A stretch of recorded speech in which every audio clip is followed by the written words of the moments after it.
we're finishing up the program soon here. This is infrared coagulation, non-surgical treatment for hemorrhoids. What kind of symptoms you used to have on the backside? Well, basically I had extensive bleeding and a mucus discharge, and I came here for treatment.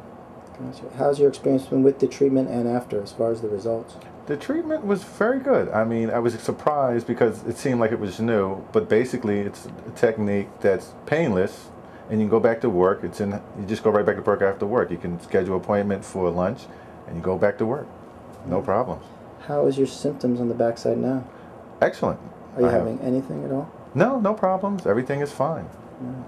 What would you tell someone who, you know, people with hemorrhoids, they either do nothing or they think surgery is the only option? What would you tell either of those people?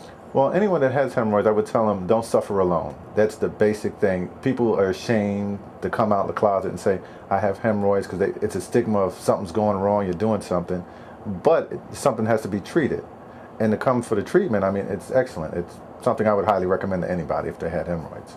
All right, we'll let them know, okay? Oh, I definitely will. All right, thanks. All right.